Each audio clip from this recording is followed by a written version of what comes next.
أصعب ما يمر على قلب الإنسان، لحظة يشعر أن الدنيا كلها ضده. تمر السنوات وأنت بلا مال يكفي حتى لأبسط أحلامك، زواج، بيت، أو حتى سيارة تسد حاجتك. ترى حياتك تتأخر بينما غيرك يتقدم، فتشعر بالعجز أمام متطلبات الحياة وكأن الأبواب كلها مغلقة.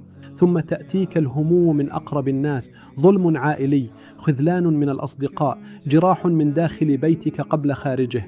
وفوق كل هذا يزداد الألم، فتساءل نفسك: ماذا أفعل؟ أنا ضعيف، عاجز، غريب في هذا العالم.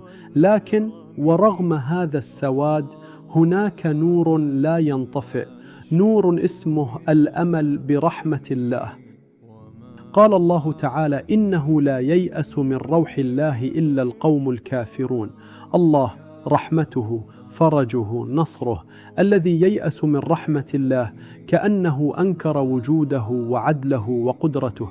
أما المؤمن فلا ييأس أبدا، حتى وهو محطم، حتى وهو محاصر، حتى وهو يرى العالم كله ضده.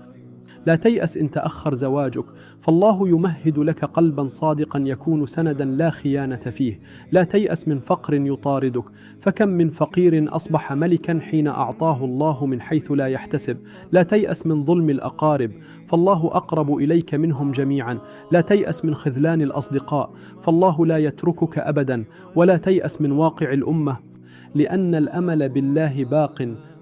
سيأتي يوم تتحول فيه دموعك إلى ابتسامة، سيأتي يوم يغسل فيه قلبك من همومه، سيأتي يوم يقال لك فيه أمام الخلائق: هذا عبدي لم ييأس، صبر وثبت، انتظر فرجي، فاليوم أعطيه ما لا عين رأت ولا أذن سمعت ولا خطر على قلب بشر.